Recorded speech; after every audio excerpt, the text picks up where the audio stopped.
conseiller municipal, commune Thiès-Ouest.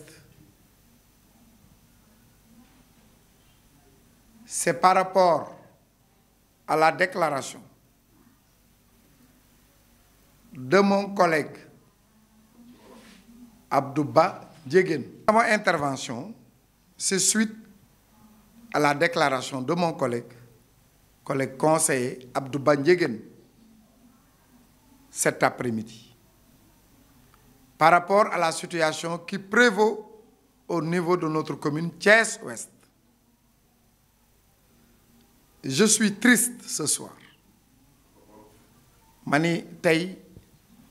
wax dëgg yàlla bi ma déggee ay waxam am naa lu ma naqari lool lu ma naqari du fond du cœur ndax moom déclaration bi yépp ce sont des allégations mensongères qui ne reposent sur rien du tout li mu wax lépp tegu ko fenn. Le collègue Abdouba Ndiéguène nee na depuis 6 mois sunu commune Thiès-Ouest dafa bloqué wu. C'est faux. Commune bi depuis 6 mois mi ngi dox normalement luñ fa war a def ci këyit war koo def ci joo ngi liggéey tous les jours. Man mii di waxee yéen je suis officier d'état civil au niveau du centre d'état civil secondaire de Grand Thiès mais maa ngi leen di xamal bis bu nekk ñoo ngi jàppale askan wi ci wàllu këyit ñoo ngi liggéey normalement la mairie Thiès-Ouest mi ngi fonctionner normalement amul benn entrave donc quand il déclare que depuis 6 mois sunu mairie dafa bloqué je m'oppose radicalement à cette déclaration que j'estime qu'elle est mensongère et dénuée de tout fondement moom nani maire jël na décision boo xam ne bii pour conformer wu à la parité. Le maire c'est l'agent à double casquette à la fois agent de l'État et agent de la commune. En tant qu'agent de l'État, la mairie est une entité, un démembrement de l'État. Donc, ce État jëlee décision sur la parité, kañ sunu maire, il a le droit, je dirais pas le droit sax, non seulement le droit, mais l'obligation de se conformer à la parité.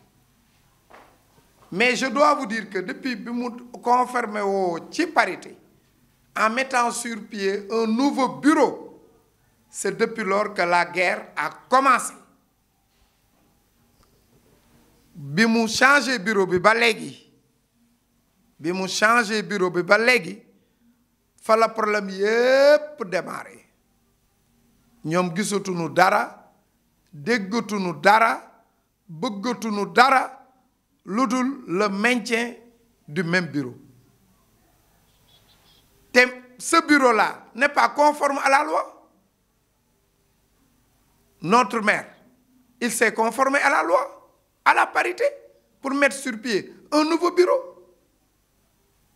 Lan moo ñaaw ci loolu ak lan moo war a indi guerre yi maa ngi avoué nag nii leen la décision du maire par rapport au niveau bureau pour se conformer à la parité, cette décision elle est irrévocable et irréversible. C'est peine perdue cette guerre. Li ngeen naan nag commune Thiès-Ouest dañuy alerter autorité mais ñun suñuy conseil municipal dañ koy def devant l'autorité administrative qui est témoin des faits et qui relève d'une hiérarchie administrative. S'il y avait réellement danger, cette autorité qui n'est rien d'autre que le sous-préfet de l'arrondissement ouest mais allez alerter la hiérarchie. Yéen kañ am ngeen naqar, vous faites la guerre à notre maire de façon ouverte, animé d'un esprit d'animosité. ngeen koy wane nag ci seeni comportement seeni wax ak seen lépp ak sunu surtout bu nu amee conseil bu ngeen ñëwee ce qu'on vous demande maire di leen ko ñaan sous-préfet di leen ko ñaan ñun seeni collègue conseil di leen ko ñaan mooy ñu toog jël place toog ñun ñooy seeni nawle lañu bu ñu ñëwee dañuy jël toog ñoom bu ñu yëgsee le comportement normal le comportement bi nga xam ne moom la ñuy xaar ci ñoom maire di ko xaar ci ñoom sous-préfet di ko ñun ñu seeni nawle conseil mais mooy ñu ñëw toog wax seeni proposition wax seeni suggestion wax seeni idée mais duñ def loolu def nañ ko nag benn yoon affaire bi terminé en cacophonie je précise bien la date le 28 mars danoo ñëw ci salle bi asphyxié par une bombe lacrymogène keroog ñun on a eu des blessés madame la première adjointe dañ ko hospitalisé danoo ñëw bombe nu en plein mois de Ramadan vers la fin nga xam ne amatul benn doole kenn mënul noyyi ci salle bi véritable tentative de meurtre le 25 boobaak léegi man ma ciy dox jàmm bi ma gisee loolu may dox jàmm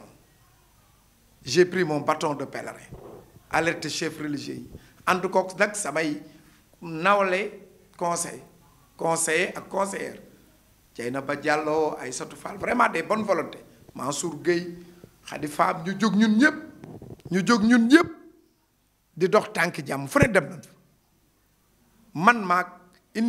maa jëloon initiative pour cette mission de paix je me le suis assigné moi-même maire demandé wu ko je l'ai informé quelques jours après mais ci bëgg jàmmam il s'est jamais opposé à ça au contraire dañ ni ñaanal pour yàlla def jàmm parce que lu dul jàmm moo ko gën ñu ciy dox di ci wax ay kilifam ñu dem interpeller leen ñu woo leen waxtaan ak ñoom mais finalement on s'est rendu compte qu'on a affaire à des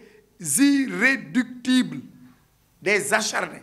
ñoo nga xam ni ñi bureau municipal bi moo leen naqari danoo bëgg ñu delloowaat bureau municipal ba fa mu nekkoon te loolu mënatu la nekk lii moo waral coow li depuis lors nag il parle de détournement ñoo ngi accusé te amuñu benn preuve nous attendons les preuves il parle de plainte au niveau de la justice mais le maire aussi suite à des diffamations il a porté plainte lui aussi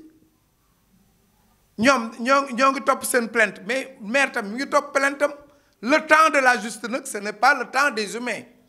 nee nañ dañoo commencé di poser aux questions ci justice non le temps de la justice ce n'est pas le temps des humains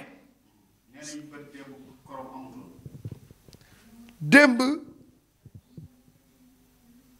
là je parle sous le contrôle du sous-préfet qui était présent c'est lui qui est chargé du contrôle de la légalité danoo am quorum bu rafet am majorité bu rafet ñoom nag xam na ni si on passe au vote le maire va être plébiscité ndax tous les présents sont avec le maire pour le vote du budget ñu ne nag dañuy bloquer budget bi quand ils sont venus bëgguñu toog fi nu toog ñun danoo jóg yor seeni sifflet ñii di taxaw ci table ñii di tëb ñii di dal di sifflet bi ñu lire le rapport pour commencer réunion bi sifflet yuuxu am na ci bonne dame boo xam ne bii mais ouvertement dafa injurier le sous-préfet et cela des injures devant témoin quelle indiscipline quelle irresponsabilité ils l'ont essayé nag le 28 sunu assemblée sunu conseil ça s'est terminé en queue de poisson mais le 25 ñun conseil ci loo xam ne lii maire taqewu ci dara ñoo jël suñuy responsabilité ba mat c'est dans nos droits nous sommes conseillers au même titre que on était dans la salle pour une mission bien déterminée voter ñu invité leen ñu jël place ñu ni non ñëw taxaw fi maire toog ak préfet ak sous-préfet Et les adjoints au maire di foofu la di siffler nous on a pris nos responsabilités conseiller benn nervi kenn ñun conseiller ñoo leen rappeler à la raison ils n'ont pas voulu suivre ñu évacuer leen ñu naan ay blessé fan la blessé naan dañuy arrêter autorité administrative mais arrêter autorité administrative la première personne bi war a arrêter autorité administrative par rapport au danger dont il parle qu'il évoque mais c'est le sous-préfet benn danger amu fa notre institution municipale fonctionne normalement les réalisations ñoom au lieu de voir la vérité telle qu'elle est ils voudraient voir la vérité telle qu'ils voudraient qu'elle soit. Les réalisations de notre maire docteur Mamadou Djité sont palpables, sont visibles, elles sont concrètes, publiées partout. Mais ñoom ils ne veulent pas voir ça. ñoom ce qu'ils souhaitent que le maire na fa jóge maire nag yàllaa ko fi teg yàlla moo bàyyi ñëpp fal ko ñoom nan wax ak yàlla. Il est en train de travailler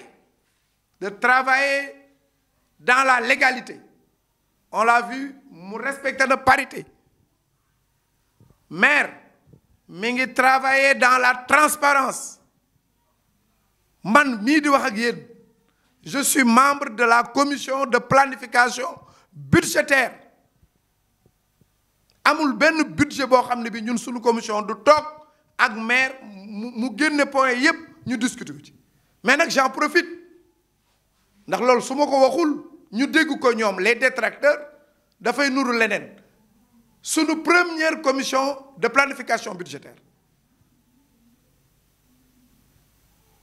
je parle sous le contrôle de tous les autres conseillers qui étaient présents man maa jël ni ko maire mu ne man ko sa oto bii daa màgget te yow da nga war a incarner l'image de l'institution municipale Thiès Ouest ñun yow la ñuy tiitaroo boo amee oto bu rafet day refléter ci say conseillers daf ñuy jox punch ci biir Thiès ma ne ko j'ai vu une ligne budgétaire où c'est prévu 30 millions pour ñu jëndal la oto da nga koy changer mu ne ma mukk